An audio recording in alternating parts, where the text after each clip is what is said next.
Infidel. Ooh, spooky. No. It's not spooky night yet, but it is over at SGK Plus. So if you want to join me for some scary movies, I'm watching through them right now. Everybody playing Christian movie bingo out there. Go ahead and mark off exposition given through a prayer. Every single Wednesday night, I've been watching a movie with all my friends. It's great. Okay, let's get into this review.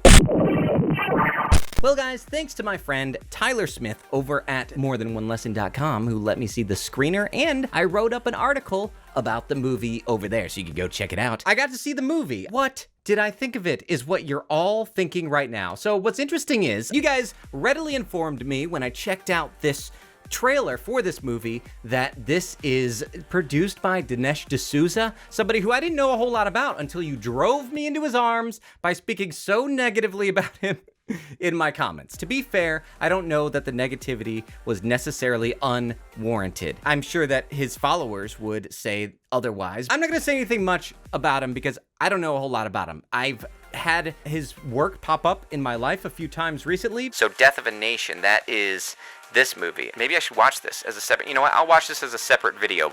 Be on the lookout for that video. But I really didn't know anything about him. On top of that, this movie is simply executive produced by him. He didn't direct it, and oftentimes, what does an executive producer do? I have no idea. If he is who you guys say he is, I don't know that his involvement in this movie was extremely present. I bring that up just to say that kind of informed my thoughts watching this film. I was conflicted, I would say, because it's also Jim Caviezel who has not led me wrong. Even his Christian movies like Paul the Apostle, Passion of the Christ, he is a good actor, and he has the tendency to pick really excellent roles. So I was like, I'm just gonna jump into this movie with an open mind. What is it about, really? Well, the movie is about a man named Doug, who is a vlogger or blogger. He talks about religious things from what I understand. I might have missed a few things in terms of what his blog is about, but he has a big enough blog to where he was invited to come to the Middle East, come to Cairo, and talk about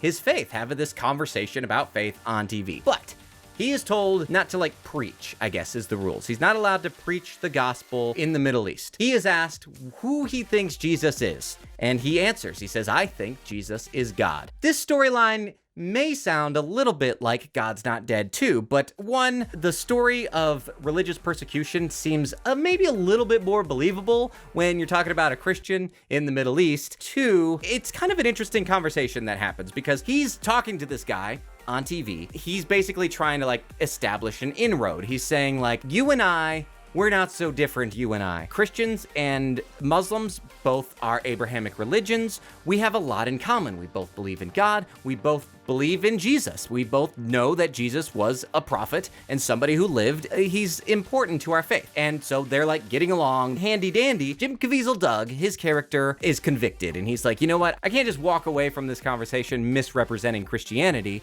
I need to actually say what I believe, which is true because Christians don't just believe that Jesus is a good guy or a great preacher or a prophet. They believe that he is God. Depending on your denomination, I believe that Jehovah's Witnesses do not believe that, but that's that's a thing that you can I'm just giving the facts here. He says actually I don't believe that Jesus is just a good guy. I believe he's God. Well, this gets him in trouble. He ends up getting kidnapped. There's also a story about his wife who is trying to get him back, and the US government really isn't doing much to do it. And so she ends up going to the Middle East herself and works with an underground church, which is primarily ran by women. It's women who are being abused in the Middle East, who don't want to wear all the stuff and are like, look, we're tired of being treated like property.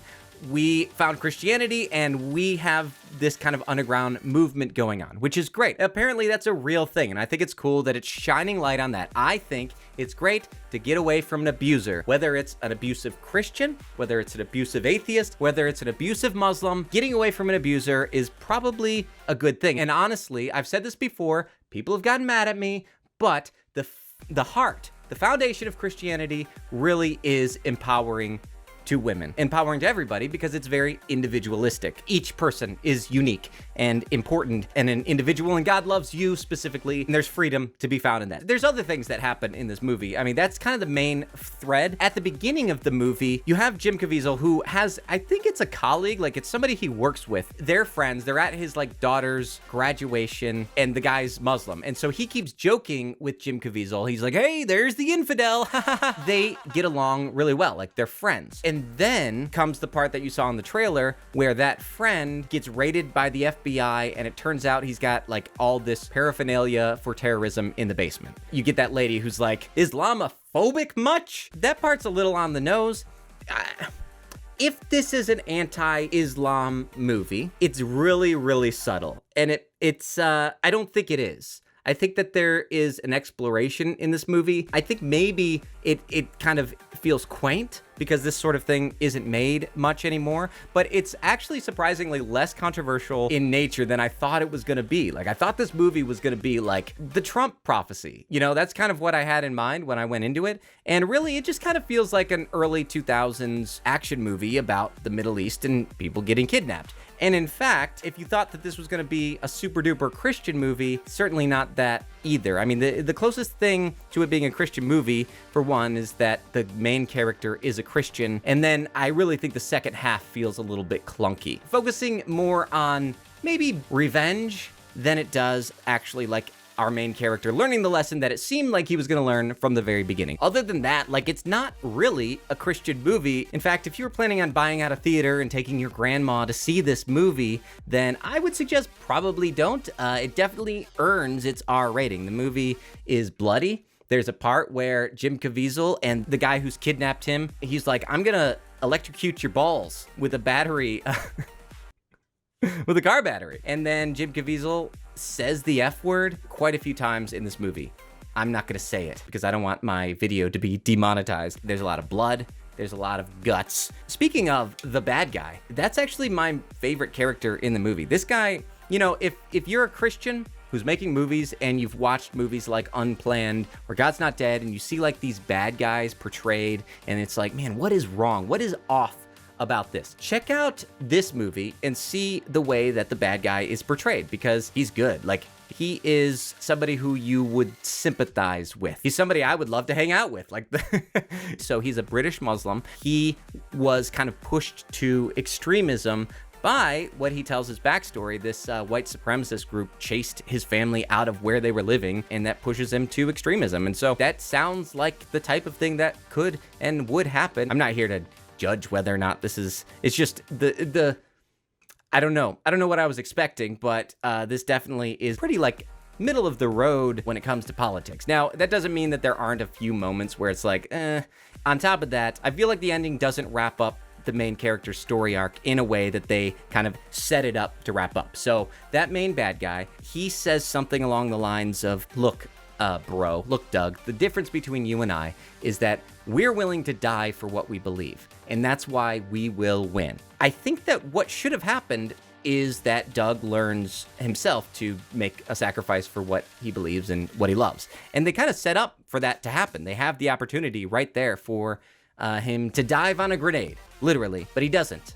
He kind of learns to kill the bad guy, and that to me seems like a weird ending for a movie that is kind of setting up this kind of taking the high road sort of approach. So in the end, is it a great movie? I think the first half is actually really interesting. It's really intriguing. I appreciate a movie that kind of sheds some light on an underground Christian organization that is genuinely being persecuted rather than, you know, kind of a God's Not Dead type movies. But I think the second half, it gets into his trial. And I also don't know about whether it's based on a true story. Like, I know it says that it's inspired by true events. I don't know to what degree. I tried to look up the main character, and I think it's more just kind of like, yeah, there are people who are kidnapped, and there is an underground Christian church. I actually want to do an interview with the director. I might on my podcast. So I'm not sure if that's going to happen, but if it does, then I'll ask him about that kind of thing. Either way, if you want to see it, it's an interesting movie. It's an action movie. It's not like the cheesy Christian movie,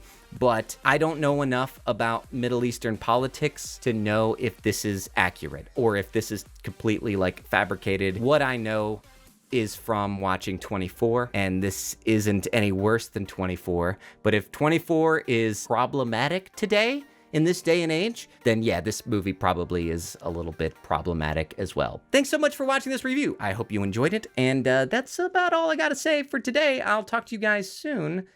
Good night. Homeschooled in